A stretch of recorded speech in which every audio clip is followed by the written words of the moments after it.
Hello बच्चों, आपका स्वागत है एक बार फिर से। और अभी मैं बात करने जा रहा हूं आपके साथ में फोटो इलेक्ट्रिक इफेक्ट। हमारा एक टॉपिक है फोटो इलेक्ट्रिक इफेक्ट।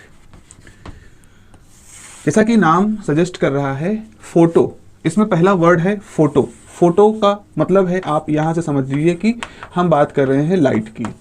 इलेक्ट्रिक मतलब आप समझ लें, क्योंकि इलेक्ट्रिक में करंट होती है, करंट भी होती है इलेक्ट्रिक के सब्जेक्ट में। तो फोटो इलेक्ट्रिक इफेक्ट मतलब होता है लाइट एंड करंट का इफेक्ट। नॉर्मली हमें यह मालूम है कि जो बैटरी होती है उससे हम उसके अंदर कुछ केमिकल रिएक्शंस होते हैं, और उन केमिकल रिएक्शंस की वजह से अगर उसको किसी सर्किट में, क्लोज सर्किट में जोड़ दिया जाए तो सर्किट के अंदर एक करंट का फ्लो होना शुरू हो जाता है। यह बैटरी का मेन फंक्शन होता है। लेकिन हम यहाँ पर बात करने वाले एक ऐसे प्रभाव की जहाँ बिना बैटरी के, बिना कोई बैटरी लगाए एक करंट का प्रेजेंस होता है। And this is a very revolutionary discovery. थोड़ी सी इसके हिस्ट्री के बारे में जान लेते हैं, फिर अपने सिलेबस पे आते हैं। देखो, हुआ क्या था कि बहुत पहले न्यूटन के ज़माने में ये माना जाता था, न्यूटन खुद ये मानते थे कि लाइट के पास पार्टिकल नेचर होता है। हालांकि हाइगन जो है वो वेव नेचर को मानने वाले व्यक्ति थे। तो समय के साथ साथ और आगे बढ़ी बात, तो जब मैक्सवेल्स आते हैं तो मैक्सवेल क्या करते हैं, वो एक बहुत ही मैथमेटिकल तरीके से ये प्रूव कर देते हैं कि लाइट इज इलेक्ट्रोमैग्नेटिक वेव। और अब बात ये थी कि जब थ्योरी में उन्होंने मैथमेटिक्स के थ्रू जब ये प्रूफ कर दिया कि लाइट इलेक्ट्रोमैग्नेटिक वेव होती है, तो उसको एक्सपेरिमेंटली भी देखना था। तो एक हर्ट्ज थे जिनके नाम पर फ्रीक्वेंसी की यूनिट पड़ती है हर्ट्ज। तो हर्ट्ज एक प्रयोग करते हैं और हर्ट्ज अपने प्रयोग में इलेक्ट्रोमैग्नेटिक वेव को एक्सपेरिमेंटली शो कर देते हैं, प्रेजेंट कर देते हैं। तो इस तरह से जो मैक्सवेल की थ्योरी थी उसको एक एक्सपेरिमेंटल आधार मिल जाता है। लेकिन जब वो अपना प्रयोग कर रहे होते हैं, हर्ट्ज अपना प्रयोग कर रहे होते हैं, तो उसी प्रयोग के दौरान वो जो रिसीवर बनाते हैं वहाँ पर उनको कुछ अलग सा दिखता है। वहाँ पर उनको दिखता है कि जो इलेक्ट्रोमैग्नेटिक वेव होती हैं ये एक तरह के रिसीवर में जाकर के एक तरह की स्पार्किंग या एक तरह का कुछ अलग सा फिनोमिना शो करती हैं। क्योंकि हर्ट्ज एक बहुत बड़े एक्सपेरिमेंटलिस्ट थे, उनका एक मोटिवेशन दूसरी तरफ था, तो बहुत ज़्यादा उसके ऊपर खुद से काम नहीं करते, बल्कि उनके जो स्टूडेंट्स होते हैं, उनकी जो लेबोरेटरी में और जो एक्सपर्ट होते हैं, वो उसको थोड़ा सा ऑब्जर्व करते हैं और उसके बारे में थोड़ा सोचना शुरू करते हैं कि आखिर ये क्या चीज़ है। ठीक है, इलेक्ट्रोमैग्नेटिक वेव तो प्रूफ हो गई, but what is this sparking और ये सब क्या हो रहा है। फिर बात उसी तरह से आती जाती रहती है और उनके जो सहयोगी होते हैं वो उसको और अच्छे से प्रूफ करते हैं और अच्छे से उसका एनालिसिस करते हैं। इसके बाद आते हैं एक व्यक्ति जिनका नाम है फिलिप लेनार्ड। तो फिलिप लेनार्ड जो होते हैं वो बहुत ही गंभीरता के साथ ये सारे प्रयोग करते हैं। वो बहुत ही गंभीरता के साथ वो जो स्पार्क हुआ था उस रिसीवर पर हर्ट्ज के प्रयोग में, उसको बहुत ही गंभीरता से देखते हैं। और वो हम कह सकते हैं वो पूरी तरह से फोटो इलेक्ट्रिक इफेक्ट का जो आज हम जानते हैं उसके ऑब्जर्वेशंस, उसको वो हमारे सामने लेके आते हैं। और ये डिस्कवरी बहुत बड़ी थी, इतनी बड़ी थी कि जब नोबेल पुरस्कार देना शुरू हुआ था तो सबसे शुरुआती दौर में 1905 में फिलिप लेनार्ड को 1905 में फिजिक्स का नोबेल दिया गया था for the discovery and for the whole, जो जितना उन्होंने काम किया था उसके लिए। आज हम बहुत ही इंपॉर्टेंट डिस्कवरी के बारे में पढ़ने जा रहे हैं। और संयोग देखिए, 1905 में लेनार्ड को एक्सपेरिमेंटल ऑब्जर्वेशंस के लिए फिजिक्स का नोबेल दिया जाता है, और 1905 में ही आइंस्टीन फोटो इलेक्ट्रिक इफेक्ट का थ्योरेटिकल एक्सप्लेनेशन देते हैं। और आखिर में आगे जाकर के 1920 के बाद, शायद 21 की बात है, I am not very sure, उसके बाद आइंस्टीन को भी फिजिक्स का जब नोबेल पुरस्कार दिया जाता है तो वो उनकी जनरल थ्योरी ऑफ रिलेटिविटी या स्पेशल थ्योरी ऑफ रिलेटिविटी के लिए ना दे करके वो दिया जाता है कि आपकी आइंस्टीन ने फोटो इलेक्ट्रिक इफेक्ट को बहुत अच्छे से एक्सप्लेन किया था, इसलिए उनको नोबेल पुरस्कार दिया जाता है। तो इस तरह से एक बहुत ही इंपॉर्टेंट रोल है। और आज की डेट में जो आप इस सोलर सिस्टम, सोलर पैनल ये सब देखते हो, ये सब photo electric effect, photovoltaic effect की वजह से ही काम करते हैं। तो ये रूपरेखा बन गई थी जो आज की जो हमारी सौर ऊर्जा क्रांति है उसकी। तो हम जल्दी से इस फोटो इलेक्ट्रिक इफेक्ट के बारे में पढ़ लेते हैं कि what is photo electric effect. तो यहाँ पर हम लिख सकते हैं कि phenomena of emission of electron from the surface of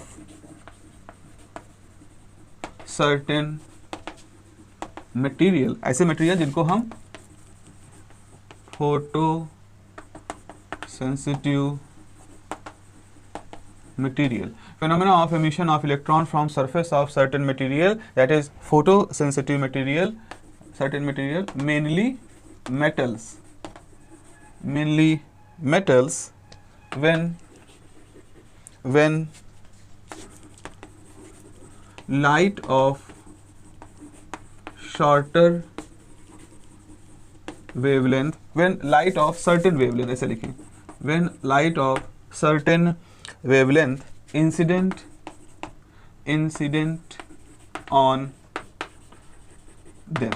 तो यहाँ पर फोटोइलेक्ट्रिक इफेक्ट को इस तरह समझाया जा रहा है कि phenomena of emission of electron, मतलब इलेक्ट्रॉन बाहर निकलते हैं, एमिशन मतलब बाहर निकलते हैं, from the surface of certain material, कुछ खास तरह के मटेरियल से जब इलेक्ट्रॉन बाहर निकलते हैं, कैसे मटेरियल जिनको हम फोटो सेंसिटिव मटेरियल कहते हैं और जो मुख्य रूप से मेटल्स ही होते हैं। तो phenomena of emission of electron from the surface of certain materials mainly metals कब निकलते हैं? When the light of certain wavelength incident on them, जब उन मेटल की सतह पर कुछ खास तरह के वेवलेंथ गिरते हैं।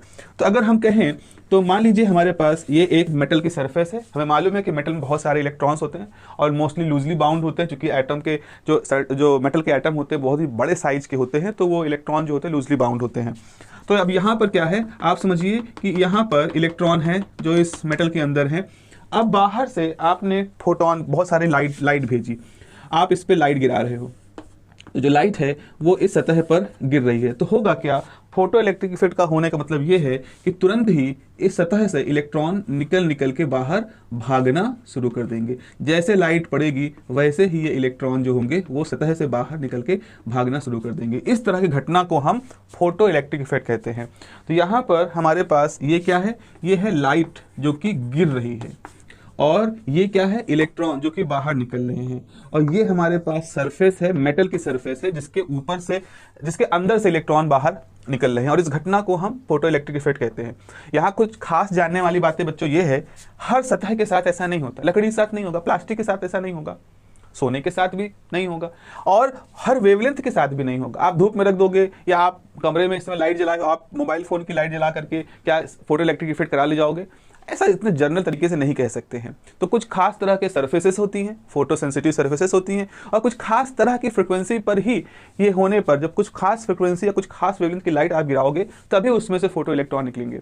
तो ये जो खास बातें हम कह रहे हैं, इन्हीं के बारे में ही, इन्हीं को ही समझने के लिए फिलिप लेनर्ड ने पूरा एक्सपेरिमेंट किया था, और फिर हमारे सामने कई सारे ऑब्जर्वेशन रखे थे। तो जब तक ये लेक्चर्स दो तीन लेक्चर में हम इसको पूरा करेंगे, जब तक ये पूरा होगा तब तक आपको भी मोटा मोटा आइडिया लग जाएगा कि अच्छा क्या वो खास बातें थी, वो खास मटेरियल का मतलब क्या था, उस खास फ्रिक्वेंसी का मतलब क्या था, ये आपको पता चल जाएगा।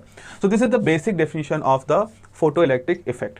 अब मैं आपके सामने वो बेहद सिंपल सा सर्किट या वो बेहद सिंपल सा अरेंजमेंट बनाऊंगा जिससे हम फोटो इलेक्ट्रिक इफेक्ट के होने को समझना शुरू करेंगे। एक एक्सपेरिमेंटल सेटअप की हम लोग बात करने वाले हैं। पहले तो एक वैक्यूम ट्यूब लिया गया, इसमें एक विंडो बना दिया गया और इस तरह से उसको कवर कर दिया गया। तो ये आपका एक अरेंजमेंट बन गया। यहाँ पर एक मेटल की प्लेट है, मान लीजिए सोडियम मेटल की प्लेट है, और ये एक विंडो है। इस विंडो से ऐसा मान लीजिए कुछ फिल्टर लगा हुआ है जिससे एक खास तरह की वेवलेंथ ही अंदर आ सकती है। जैसे फिल्टर है, फिल्टर छलनी, जैसे आटा चालते हो उस तरह से कि आटा नीचे निकल जाता है, चोकर ऊपर रह जाता है, कुछ उसमें वैसा ही कुछ यहाँ पर है। तो यहाँ पर क्या हुआ, इसकी वजह से यहाँ से लाइट इस पे आई, इस पे गिरती है, लाइट इससे आती है, इस सरफेस पे गिरती है, और जब लाइट इस सरफेस पे गिरती है, क्योंकि फोटो इलेक्ट्रिक इफेक्ट की बात हम कर रहे हैं, तो इसमें से इलेक्ट्रॉन बड़ी तेजी से बाहर निकलते हैं। ऐसा नहीं कि इलेक्ट्रॉन खाली निकल के सुस्ता रहे हैं, बल्कि इलेक्ट्रॉन बहुत तेजी से झटके से बाहर निकलते हैं। तो हमने क्या किया, सामने एक रास्ते, एक प्लेट और रख दी, और इस प्लेट पर यह कहा कि भाई इलेक्ट्रॉन यहाँ निकले तो यहाँ आ जाए। और उसके बाद फिर क्या किया बच्चों, हमने यहाँ पर एक सर्किट बना दिया, एक अमीटर बना दिया, बहुत ही सेंसिटिव अमीटर रख दिया, और फिर हमने इसको आपस में कनेक्ट कर दिया। देखो ये हमने कनेक्ट कर दिया। तो देखा क्या कि जब हमारे पास किसी वेवलेंथ लैम्डा की लाइट गिर रही है तो सर्किट के अंदर, अब इसके अंदर क्या होगा, एक करंट बहना शुरू कर दी, एक करंट जो है यहाँ पर बहना शुरू कर दी गई। ये एक बड़ी अजीब सी बात थी। क्यों अजीब सी बात क्यों थी? बैटरी आपने लगाई नहीं है, और बिना बैटरी लगाए आपके सर्किट में करंट फ्लो कर रही है, क्योंकि आपने जो अरेंजमेंट बनाया उसमें एक प्लेट पे लाइट गिर रही है। सिर्फ लाइट के गिरने से सर्किट के अंदर करंट फ्लो करना शुरू कर दी है। अब ये करंट कितनी है, कितनी ज़्यादा है, ये सब बातें हम लोग करेंगे, लेकिन फिलहाल एक नई चीज़ देखी गई कि सर्किट के अंदर करंट है बिना किसी बैटरी के। तो ये तो फोटो इलेक्ट्रिक इफेक्ट होने का बिल्कुल सही माहौल बन गया यहाँ पर कि हाँ भाई फोटो इलेक्ट्रिक इफेक्ट हो रहा है, देखो यहाँ पर करंट बह रही है, सर्किट पूरा हो रहा है। अब लेनर्ड ने क्या किया, तो लेनर्ड ने थोड़ा सा कहा कि चलो भाई नापते हैं कितना पोटेंशियल, क्या कुछ ये है। तो उन्होंने थोड़ा सा और अरेंजमेंट किया, यहाँ एक वोल्टमीटर लगा दिया, यहाँ एक वोल्टमीटर लगा दिया। उसके बाद फिर उन्होंने एक इस तरह का जॉकी जैसा इसको कहते हैं, इसको बना दिया ऐसे, यहाँ रिहोस्टेट लगा दिया ऐसा, जिससे कि हम कंट्रोल कर सके। फिर यहाँ उन्होंने एक बैटरी लगा दी, अब यहाँ पर एक बैटरी लग गई प्लस माइनस सिरे की, और ये ऐसे हो गया। और करंट को फ्लो करने के लिए सर्किट के अंदर उन्होंने एक अमीटर भी यहाँ पर सीरीज में जोड़ दिया, ताकि करंट कितनी जा रही है वो हम जान जाएं। तो इस तरह से हमारे पास पूरा अरेंजमेंट बन गया। अब देखो यहाँ पर क्या हुआ, इस बैटरी का मतलब ये निकल के आया कि इस बैटरी की सहायता से हम इस प्लेट को जब चाहें पॉजिटिव पोटेंशियल दे सकते हैं। इस बैटरी को पलट दिया तो हमने पॉजिटिव पोटेंशियल दे दिया, अगर बैटरी को नहीं पलटा तो यहाँ पर हम निगेटिव पोटेंशियल भी दे सकते हैं। तो इसी को हम पोटेंशियल दे रहे हैं। मान लीजिए आपके पास जो प्लेट है, इसको आप पोटेंशियल दे रहे हैं। अब उन्होंने क्या देखा, क्या ऑब्जर्वेशन में क्या लिया, ये जरा समझें। वही हमारे लिए महत्वपूर्ण है कि उनके ऑब्जर्वेशंस क्या थे। पहला ऑब्जर्वेशन है जो मैं यहाँ पे लिख रहा हूँ, पहला तो लेनर्ड ने ये पाया कि जो फोटो इलेक्ट्रिक इफेक्ट होता है ये बहुत ही फास्ट प्रोसेस है। फास्ट मतलब लाइट गिरी नहीं कि फोटोन बाहर निकले, मतलब पढ़ते ही फोटोन बाहर निकले। आप घड़ी देखोगे, अरे 1 सेकंड हुआ ना, it's a immediate process, it's a instantaneous process. तो आप कहोगे what you will say, the photo electric effect, the photo electric effect, या हम ऐसे लिख रहे हैं, photo electric effect is instantaneous process. This is an instantaneous process. क्षणिक प्रोसेस था, क्षण भर में हो जाने वाला प्रोसेस था, बहुत फास्ट प्रोसेस था। ठीक है, दूसरा वो देखते हैं कि photo electric effect is directly proportional to intensity of incident light. तो यहां पर लिख देते हैं directly proportional to intensity of light। Photo electric effect से मेरा मतलब है फोटो करंट का बनना। तो फोटो करंट जो बन रही थी, यानी जो करंट बन रही थी, वो किसके प्रोपोर्शनल थी, इंटेंसिटी ऑफ लाइट। इंटेंसिटी मतलब आप समझते हैं, जैसे आपके पास घर में 10 वाट का बल्ब है, उसकी चमक, 50 वाट का बल्ब है, उसकी चमक, 100 वाट का बल्ब है, उसकी चमक। तो ये चमक जिसको आप कह रहे हो, इसी को हम इंटेंसिटी कह रहे हैं।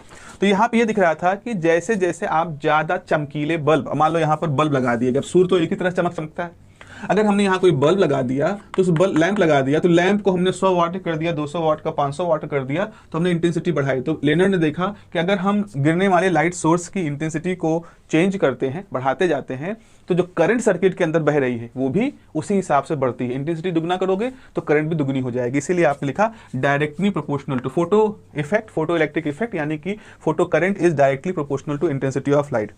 तीसरा था कि फोटो करंट या photo electric effect is independent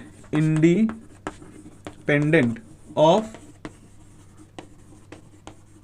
frequency of light. यहां पर फ्रीक्वेंसी ऑफ लाइट मतलब आप लाइट की फ्रीक्वेंसी कुछ भी रखो, लाइट की फ्रीक्वेंसी को कुछ भी आप कर दो, फोटो करंट की वैल्यू पर, अब यहां पर फोटो करंट की मैं बात लिख दूं यहां पर थोड़ा स्पेसिफिक करने के लिए, photo current is independent of frequency of light. मतलब आपने 50 वाट का ब्लू बल्ब रखा है, या 50 वाट का रेड कलर का बल्ब रखा है, या 50 वाट का येलो कलर का बल्ब रखा है, किसी भी फ्रीक्वेंसी की आपने बल्ब को ले रखा है, उससे कोई फर्क नहीं पड़ रहा है, वो सिर्फ इसके ऊपर डिपेंड करता है कि कितनी इंटेंसिटी का बल्ब है। तो 50 वाट का बल्ब चाहे लाल, पीला, हरा, नीला किसी भी रंग का हो, इन सबसे निकलने वाली जो फोटो करंट की वैल्यू है वो सेम है। तो यानी क्या दिख रहा था कि फोटो करंट यानी करंट की वैल्यू किस पे डिपेंड कर रही है, इंटेंसिटी पे डिपेंड कर रही है, लाइट सोर्स की इंटेंसिटी पे डिपेंड कर रही है। वो इस बात पे डिपेंड नहीं कर रही है कि आपने जो लाइट सोर्स लिया है उसका प्रकाश किस वेवलेंथ का है या किस फ्रीक्वेंसी का है। ये बात यहां पर है। चौथा, अच्छा आपको अभी आपको आश्चर्य लगेगा, तो इससे क्या फर्क पड़ गया, अगर वो इंटेंसिटी पे नहीं डिपेंड कर रहा है तो इससे क्या बला हो गई। हम लोग अभी इसका क्लासिकल इंटरप्रिटेशन पढ़ेंगे, क्योंकि क्लासिकल मैकेनिक्स के हिसाब से सब बवाल वाली चीजें हैं। क्लासिकल मैकेनिक्स कहता नहीं भाई डिपेंड होना चाहिए, एक्सपेरिमेंट करा नहीं होता। क्लासिकल मैकेनिक्स करा नहीं होना चाहिए, एक्सपेरिमेंट करा डिपेंड तो कर रहा है। मतलब सारा मामला ही उलट गया था। फोटो इलेक्ट्रिक इफेक्ट का ऐसा इफेक्ट था जो मतलब क्लासिकल फिजिक्स या मैक्सवेल थ्योरी के हिसाब से जो नहीं होना चाहिए वो सब कुछ हो रहा था फोटो इलेक्ट्रिक इफेक्ट में, और क्लासिकल मैकेनिक्स के हिसाब से जो होना चाहिए वो नहीं हो रहा था फोटो इलेक्ट्रिक इफेक्ट में। इसीलिए बड़ा ही गजब का प्रयोग था। लेनार्ड को जो प्रयोग के लिए पुरस्कार दिया गया वो इसीलिए एक तरह से आप मान सकते दिया गया कि उस व्यक्ति ने ऐसा प्रयोग खोज निकाला था, ऐसा ऑब्जर्वेशन निकाला था कि जो पूरी तरह से चुनौती दे रहा था क्लासिकल इलेक्ट्रोमैग्नेटिज्म को, इलेक्ट्रोमैग्नेटिक थ्योरी को। जो चुनौती क्या भाई, चुनौती का ही मतलब होता है मैं जो कहूँ आप उसका उल्टा करो, तो ये तो एक चुनौती ही हो गई भाई, मैं नहीं मानूंगा, मैं नहीं मानता आपकी बात को, मैं नहीं मानता आपकी सत्ता को। तो वैसा यहाँ पर भी चल रहा था। तो एक तो ये बात हो गई। उसके बाद फोटो इलेक्ट्रिक इफेक्ट में अब देखिए यहाँ पर एक स्टॉपिंग पोटेंशियल की बात आती है, जरा समझे क्या है।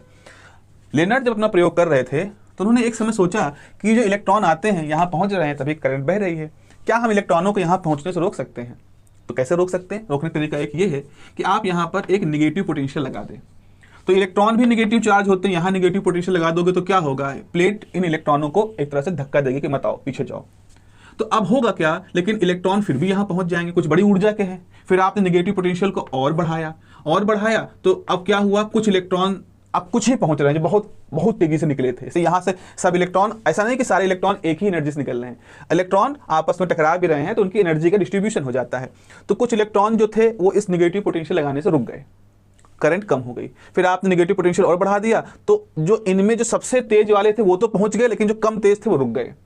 फिर आपने निगेटिव पोटेंशियल और बढ़ा दिया, एक समय ऐसा आया आपने एक ऐसा निगेटिव पोटेंशियल बना दिया कि अब इस पे कोई इलेक्ट्रॉन नहीं रुक रहा है, मतलब सबसे तेज एनर्जी वाला इलेक्ट्रॉन भी यहीं आकर के रुक जा रहा है, मतलब सर्किट को पूरा करने के लिए प्लेट को टच नहीं कर रहा है।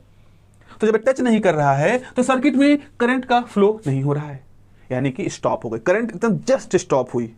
अब इसके ऊपर जितना भी पोटेंशियल और बढ़ा ले जाओगे निगेटिव, करंट स्टॉप ही रहेगी। लेकिन ये वो जस्ट हल्का सा, मतलब हल्का से इससे कम किया, इलेक्ट्रॉन टकराया, सर्किट में करंट फ्लो करी, हल्का सा उसी बराबर किया, इलेक्ट्रॉन रुक गए। तो समझ लो कि इलेक्ट्रॉन बस यहीं रुक जाए आकर के, उस पोटेंशियल की वैल्यू को हमें समझना है, और वो जो पोटेंशियल था उसको कहा गया स्टॉपिंग पोटेंशियल। Stopping potential. अब एक बड़ी खास बात सुनो, खास बात ये थी कि हमने 50 वाट का बल्ब लगाया, ठीक है, हमने 50 वाट का बल्ब लगाया, हमने 100 वाट का बल्ब लगाया, हमने 1000 वाट का बल्ब लगाया, लेकिन सबके लिए स्टॉपिंग पोटेंशियल सेम था। कहने का मतलब यह है, आपने जब 50 वाट का बल्ब लगाया तो जब यहां से इलेक्ट्रॉन निकले, उन इलेक्ट्रॉनों में जो सबसे तेज इलेक्ट्रॉन चल रहा था, जिसकी ऊर्जा सबसे ज्यादा थी, वो इलेक्ट्रॉन जिसकी सबसे ज्यादा काइनेटिक एनर्जी थी, उसको रोकने के लिए मान लो 3 वोल्ट का यहां पर आपने स्टॉपिंग पोटेंशियल लगाया। तो 50 वाट के बल्ब के साथ भी 3 वोल्ट का स्टॉपिंग पोटेंशियल लगा है। 100 वाट का बल्ब कर दिया तो भी जो सबसे तेज ऊर्जा वाला इलेक्ट्रॉन निकला वो भी 3 वोल्ट से रुक जा रहा है। 1000 वाट का बल्ब कर दिया तो भी जो सबसे तेज ऊर्जा का इलेक्ट्रॉन निकला वो भी 3 वोल्ट से रुक रहा है। इसका मतलब ये निकल के आ रहा है कि जब आप चमक बढ़ा रहे हो तो चमक बढ़ाने से नंबर ऑफ इलेक्ट्रॉन तो बढ़ रहे हैं, क्योंकि हमने लिखा है यहां पर कि फोटो इलेक्ट्रिक इफेक्ट जो होता है वो इंटेंसिटी ऑफ लाइट के प्रोपोर्शनल है, और करंट का मतलब क्या है, मोर इलेक्ट्रॉन मोर current, less electron less current. तो आप जब 50 वाट से 100 वाट जाते हो, 100 वाट से 1000 वाट जाते हो, तो आप नंबर ऑफ इलेक्ट्रॉन तो बढ़ा रहे हो। यहाँ पर 50 वाट मान लो 1 लाख इलेक्ट्रॉन थे, तो 100 वाट में 5 लाख हो गए, 1000 वाट में 1 करोड़ हो गए। तो नंबर ऑफ इलेक्ट्रॉन बढ़ रहे हैं, जिसकी वजह से करंट तो बढ़ती है, वो तो पॉइंट नंबर 2 ठीक है। लेकिन अब यहाँ मसला ये है कि जब आप ये वाट बढ़ाते हो तो इनमें से सेम ऊर्जा के ही इलेक्ट्रॉन निकल रहे हैं, मतलब 50 वाट से भी वही ऊर्जा के इलेक्ट्रॉन निकल रहा है, जिसको कि 3 वोल्ट से रोक दिया गया। 100 वाट पर भी वही इलेक्ट्रॉन, भले ही 5 लाख इलेक्ट्रॉन निकले, लेकिन जो सबसे ज्यादा ऊर्जा वाला इलेक्ट्रॉन था वो 3 वोल्ट से रुक जा रहा है। और 1000 वाट से भले 1 करोड़ इलेक्ट्रॉन निकले हैं, लेकिन वो 1 करोड़ इलेक्ट्रॉन भी 3 वोल्ट से रोक दिए जा रहे हैं। लेकिन अब समझो दिक्कत कहां आई, फ्रीक्वेंसी। अगर आपने 50 वाट का रेड कलर का बल्ब लिया, 50 वाट का येलो कलर का बल्ब लिया, आपने फ्रीक्वेंसी अलग कर दी। रेड की फ्रीक्वेंसी अलग है, येलो की फ्रीक्वेंसी अलग है। रेड की फ्रीक्वेंसी कम होती है, येलो की फ्रीक्वेंसी ज्यादा होती है। तो पाया क्या, अब ये जो वैल्यू थी बदल गई, ठीक है। अब रेड के लिए 3 वोल्ट थी, तो हो सकता है येलो के लिए 3.5 वोल्ट हो जाए। इसका मतलब क्या हुआ, इसका मतलब यह हुआ कि जब रेड कलर का 50 वाट का बल्ब यहां आपने लगाया, उसकी वजह से कुछ इसमें से इलेक्ट्रॉन निकले, वो इलेक्ट्रॉन इस प्लेट पर 3 वोल्ट का नेगेटिव पोटेंशियल लगाने से जस्ट रुक जा रहे थे, यानी इसका स्टॉपिंग पोटेंशियल था। लेकिन अगली बार जब आपने येलो कलर का बल्ब लगाया तो यहां से जो इलेक्ट्रॉन निकले, उसमें वो इलेक्ट्रॉन अब ज्यादा ऊर्जा से निकल रहे हैं। और ज्यादा ऊर्जा से निकलने की वजह से जब वो यहां पहुंच रहे हैं और अगर आपने 3 वोल्ट का पोटेंशियल लगाया है तो आप उनको पूरी तरह से नहीं रोक पा रहे हो। कुछ इक्का दुक्का इलेक्ट्रॉन है जो अभी भी सर्किट को पूरा कर रहे हैं, फिर आपको यहां पर निगेटिव पोटेंशियल 3.5 करना पड़ा। जब 3.5 किया तो आपने उनको रोक दिया। यानी लब्बो लुआब इसका यह निकला कि जब हम फ्रीक्वेंसी बदलते हैं तो हम निकलने वाले इलेक्ट्रॉनों की ऊर्जा को बदलते हैं, उनकी संख्या नहीं बदलती। लेकिन जब हम इंटेंसिटी को बदलते हैं तो हम निकलने वाले इलेक्ट्रॉनों की संख्या को बदलते हैं, उनकी ऊर्जा को नहीं बदलते। और यहीं पर ही classical mechanics, classical Maxwell theory को प्रॉब्लम हुई कि भाई इंटेंसिटी ही तो ऊर्जा है। 50 वाट का बल्ब, 100 वाट का बल्ब, 1000 वाट का बल्ब, जो बल्ब बदल रहे हो तो आप असल में उनकी चमक बढ़ा रहे हो, और चमक ही तो ऊर्जा है। फ्रीक्वेंसी से इसमें क्या लेना देना। लेकिन यहां एक नया एंगल आ गया फ्रीक्वेंसी का, फोटो इलेक्ट्रिक इफेक्ट। भैया फ्रीक्वेंसी से ही लेना देना है, रंग का भी असर पड़ रहा है, चमक से नहीं कुछ हो रहा है। ये जो चीज थी ये एक बहुत ही बड़ी प्रॉब्लम थी। It's a huge problem, it's was a huge problem. क्या ये फ्रीक्वेंसी का रोल कहां से आ गया, ये कहां से आ गए इस पूरे पिक्चर के अंदर। मैक्सवेल की थ्योरी में तो इस तरह से थोड़ी थे ये, अब कैसे घुस गए। चलो चौथा पॉइंट ये है कि in photo electric effect the stopping potential किस पे डिपेंड करते हैं, depends upon the frequency of light and independent of intensity. Frequency of light and independent of intensity, ये एक नई चीज यहां पर निकल के आई। ठीक है, यानी कि और वही चीज है, इसका मतलब है कि स्टॉपिंग पोटेंशियल का मतलब है इसका इसलिए हुआ क्योंकि जो मैक्सिमम स्पीड वाला इलेक्ट्रॉन निकल रहा था वो इंटेंसिटी पे नहीं डिपेंड कर रहा था, बल्कि वो फ्रीक्वेंसी पे डिपेंड कर रहा था। और एक और चीज यहां पर ये देखी गई कि अगर आप अपनी लाइट की फ्रीक्वेंसी को एक सर्टेन वैल्यू से कम की रखते हो, मतलब आपने इस पे फोटो इलेक्ट्रिक इफेक्ट करवा रहे हो और आप यहाँ पर लाइट गिरा रहे हो जिसकी फ्रीक्वेंसी मान लो ν1 है, ν2 है, ν3 है, ये फ्रीक्वेंसी का सिंबल है। तो जब तक आप ये सारी फ्रीक्वेंसी अप्लाई कर रहे हो फोटो इलेक्ट्रिक इफेक्ट हो रहा है। लेकिन जब आपने एक सर्टेन वैल्यू की फ्रीक्वेंसी ν0 ये इससे कम रखा, आपकी एक सर्टेन फ्रीक्वेंसी लिमिट होगी। अगर आप इस फ्रीक्वेंसी से ज्यादा पे लाइट गिरा रहे हो, इस फ्रीक्वेंसी से ज्यादा फ्रीक्वेंसी की लाइट गिरा रहे हो, तब तो फोटो इलेक्ट्रिक इफेक्ट हो रहा है। लेकिन अगर आप इस फ्रीक्वेंसी से कम फ्रीक्वेंसी की लाइट गिराओगे तो फोटो इलेक्ट्रिक इफेक्ट नहीं होगा, मतलब किसी तरह का कोई फोटो इलेक्ट्रॉन बाहर नहीं निकलेगा। तो सवाल यह है कि आखिर ये क्या आ गया मसला, ये फ्रीक्वेंसी इतनी बार बार क्यों आ रही है। क्यों ऐसा होता है कि फोटो इलेक्ट्रिक इफेक्ट होने के लिए कि मिनिमम फ्रीक्वेंसी की भी आवश्यकता होती है प्रकाश की, जिसको कि हम थ्रेशोल्ड फ्रीक्वेंसी कहते हैं। तो यहाँ पे लिखेंगे द फोटो एमिशन स्टॉप्स, यहाँ पर लिखेंगे the photo emission stops below a certain frequency value of incident light called threshold frequency, so frequency below एक certain frequency से नीचे की जो frequency थी उस पे आपका फोटो इलेक्ट्रिक इफेक्ट नहीं हो रहा था, थ्रेशोल्ड फ्रीक्वेंसी को कहते हैं। तो इस तरह से प्यारों हमने ये पाया कि ये सारे ऑब्जर्वेशंस थे, ये मोटे मोटे 5 ऑब्जर्वेशन मैंने लिखे, बहुत डिटेल में अभी इसमें नहीं गए हैं।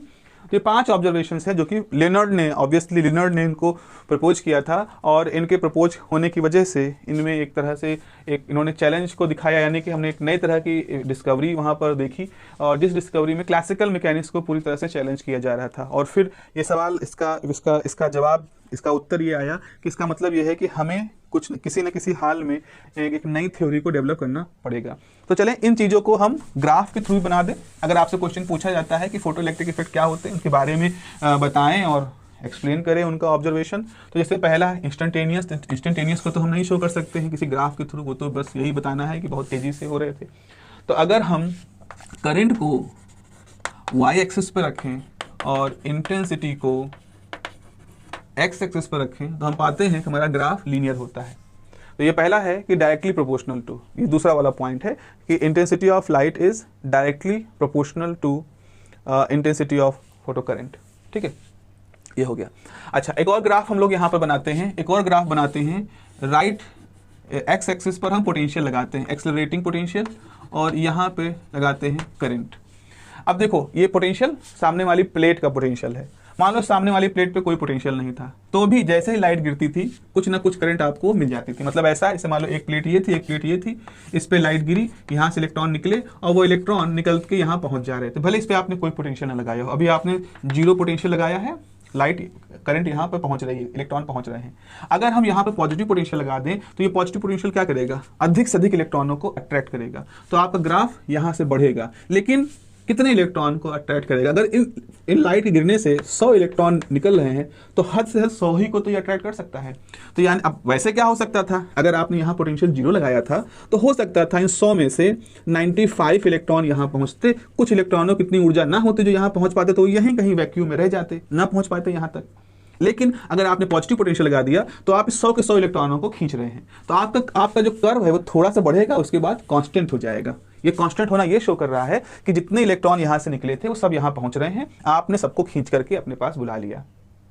तो अब रोल यहां पर देखो, अगर आपने यहां पर निगेटिव पोटेंशियल लगा दिया तो क्या होगा, तो होगा क्या, जैसे आप निगेटिव पोटेंशियल लगाओगे तो अब जो 100 पहुंच रहे थे उनमें से अब हो सकता है 80 पहुंचे, तो यानी आपकी करंट घट जाएगी। फिर आपने निगेटिव पोटेंशियल को और बढ़ाया इस दिशा में, तो अब हो सकता है 50 ही पहुंच रहे हो, तो करंट आपकी और घट जाएगी। फिर आपने निगेटिव पोटेंशियल को और बढ़ाया तो हो सकता है अब 10 ही पहुंच रहे हो, तो अब आपकी करंट और घट जाएगी। एक ऐसा पोटेंशियल आपने लाए जब कोई इलेक्ट्रॉन नहीं पहुंच रहा है तो करंट आपकी 0 हो जाएगी। तो इस तरह से आपका जो ग्राफ है यहाँ पर रुक जाता है, इसे हम कह रहे हैं स्टॉपिंग पोटेंशियल। और ये जो वैल्यू होती है ये होती है सैचुरेटेड करंट, मतलब सैचुरेट हो गई है करंट, अब करंट इससे ज्यादा नहीं बढ़ रही है। और देखा ये गया कि ये जो ग्राफ होता है, अगर हमने इंटेंसिटी को रखा, अगर हमने इंटेंसिटी को रखा ए इंटेंसिटी है तो ये ग्राफ है। अगर हमने इंटेंसिटी बढ़ा दी तो हमारा ग्राफ ऐसे हो जाता है। अगर इंटेंसिटी बी है और हम कह रहे हैं कि बी ए से ज्यादा है, तो इंटेंसिटी बढ़ने के साथ आप देख रहे हो करंट की वैल्यू बढ़ गई, लेकिन स्टॉपिंग पोटेंशियल उतना ही रहा। ये वही चीज है कि जो ये वाली stopping potential depends upon the frequency of light and independent of the intensity. आप इंटेंसिटी को कुछ भी कर रहे हो तो मैग्नीट्यूड ऑफ करंट तो बढ़ जा रहा है, but the stopping potential remain fix. एक और बड़ा इंटरेस्टिंग सा ग्राफ है कि अगर हम अलग अलग फ्रीक्वेंसी इंटेंसिटी सेम रखें, तो इंटेंसिटी सेम रखने पे सैचुरेशन करंट तो सेम रहेगा, लेकिन हमारा जो ग्राफ है वो ऐसे आ जाएगा। एक ग्राफ ऐसे रहेगा, एक ग्राफ ऐसे आ जाएगा, एक ग्राफ ऐसे आ जाएगा। अब इसको कहें फ्रीक्वेंसी न्यू1, फ्रीक्वेंसी न्यू2, फ्रीक्वेंसी न्यू3। आप ये देख रहे हो कि अगर आप फ्रीक्वेंसी को बढ़ाते जा रहे हो, देखो सबसे ज्यादा फ्रीक्वेंसी न्यू3 की, उससे कम न्यू2 की, उससे कम न्यू1 की, तो जैसे जैसे फ्रीक्वेंसी बढ़ती जा रही है, ये देखो स्टॉपिंग पोटेंशियल सबके लिए बढ़ता जा रहा है फ्रीक्वेंसी ऑफ लाइट पर। तो जैसे जैसे फ्रीक्वेंसी बढ़ाते जा रहे हैं उसके लिए स्टॉपिंग पोटेंशियल भी बढ़ता जा रहा है। तो जब आप फ्रीक्वेंसी बढ़ा रहे हो तो आपको यहाँ ज्यादा नेगेटिव पोटेंशियल लगाना पड़ता है ताकि ज्यादा तेजी से आने वाले इलेक्ट्रॉन को रोका जा सके। सो फ्रीक्वेंसी पर डिपेंड होना स्टॉपिंग पोटेंशियल का इस बात का संकेत था कि एनर्जी का मामला यहाँ पर फ्रीक्वेंसी पर डिपेंड कर रहा है। ये थी बात, क्यों हो रहा है हम लोग बात करेंगे। फिर एक और था, अगर हम स्टॉपिंग पोटेंशियल को y एक्सिस पे प्लॉट करें और फ्रीक्वेंसी को x पे प्लॉट करें तो हमारा ग्राफ ऐसे शुरू होता है। एक निश्चित फ्रीक्वेंसी के बाद ही आपका स्टॉपिंग पोटेंशियल होने का मतलब है इलेक्ट्रॉन निकल रहे हैं। स्टॉपिंग पोटेंशियल किसके लिए इस्तेमाल होता है? स्टॉपिंग पोटेंशियल निकलने वाले इलेक्ट्रॉन को रोकने के लिए इस्तेमाल होता है। तो स्टॉपिंग पोटेंशियल 0 मतलब कोई इलेक्ट्रॉन ही नहीं आ रहा है। अब इलेक्ट्रॉन अगर स्टॉपिंग पोटेंशियल बढ़ता जा रहा है, इसका मतलब ज्यादा से ज्यादा ऊर्जा वाले इलेक्ट्रॉन बाहर निकलते चले जा रहे हैं। तो अगर आपकी फ्रीक्वेंसी एक सर्टेन फ्रीक्वेंसी से ज्यादा होती जाएगी तो जैसे जैसे फ्रीक्वेंसी बढ़ती जाती है, आपने देखा कि स्टॉपिंग पोटेंशियल बढ़ता जाता है, तो स्टॉपिंग पोटेंशियल की वैल्यू भी उसी फ्रीक्वेंसी के हिसाब से बढ़ती जाएगी। लेकिन खास बात यह है कि एक सर्टेन फ्रीक्वेंसी के बाद ही ये सारा ग्राफ आना शुरू होता है। एक सर्टेन फ्रीक्वेंसी से नीचे अगर आप रखोगे तो आपको किसी तरह का कोई भी फोटो इलेक्ट्रिक इफेक्ट दिखाई नहीं पड़ेगा, इसीलिए आपको स्टॉपिंग पोटेंशियल वहां पे 0 दिख रहा है। ये ग्राफ था हमारे सामने। तो इस तरह से प्यारो हमने ये देखा कि कैसे स्टॉपिंग पोटेंशियल का रोल यहाँ पर लिनार्ड ने देखा, कैसे फ्रीक्वेंसी का रोल देखा, कैसे इंटेंसिटी का रोल देखा, और इस तरह से फोटो इलेक्ट्रिक इफेक्ट के जो शुरुआती ऑब्जर्वेशन थे बहुत ही आश्चर्यजनक थे। और इन ऑब्जर्वेशन को खोजने के लिए इसका एक्सप्लेनेशन नहीं खोजा गया था, लेनार्ड ने इसका एक्सप्लेनेशन नहीं खोजा था, इसका एक्सप्लेनेशन खोजा था महान आइंस्टीन ने। लेनार्ड ने इन चीजों को सिस्टमेटिकली हमारे सामने रखा था और इस वजह से लेनार्ड को फिजिक्स का पुरस्कार दिया गया था, नोबेल पुरस्कार 1905 में, for the experimental discovery of the experimental systematic experimental observations of the photoelectric effect. Although discovery of photoelectric was not done by the Leonard, it was discovered by Hertz, और बाद में और फर्दर उसको explore किया था उनके बाद के लोगों ने। So this is the primarily basic of the photoelectric effect. अब इसके दूसरा पार्ट होता है कि how classical mechanics fails, classical mechanics ने कैसे इसको एक्सप्लेन करने की कोशिश की और कैसे फेल हो गई। और फिर तीसरा पार्ट होता है कि द ग्रेट आइंस्टीन ने क्या कहा, कैसे एक्सप्लेन किया इस चीज़ को। बहुत इंटरेस्टिंग है वो कहानी कि कैसे आइंस्टीन इसको एक्सप्लेन करने के लिए अपनी थ्योरी को प्रपोज करते हैं, और इस थ्योरी में वो एक प्लेयर को लेकर के आते हैं जिसका नाम है मैक्स प्लांक। तो मैक्स प्लांक जो कि 1900 में, मतलब आइंस्टीन के पेपर आने से जब आइंस्टीन 20 साल के थे उस समय प्लांक का पेपर आया था, और उस प्लांक के उस पेपर को आइंस्टीन पढ़ते हैं, समझते हैं और उसको फोटोइलेक्ट्रिक इफेक्ट को एक्सप्लेन करने में यूज करते हैं। और इस तरह से प्लांक की काम को पुनर्जीवित किया आइंस्टीन ने, और न केवल पुनर्जीवित किया बल्कि एक बड़े ही मिस्टीरियस एक्सपेरिमेंट को जो कि पूरी तरह से चैलेंज कर रहा था फोटोइलेक्ट्रिक इफेक्ट के रूप में क्लासिकल मैकेनिक्स को, उसको भी अच्छी तरह से एक्सप्लेन किया। This is a very great journey हम लोग यहाँ पर देखेंगे। ओके, चलिए मिलते हैं क्लास में। Have a nice day, take care, bye.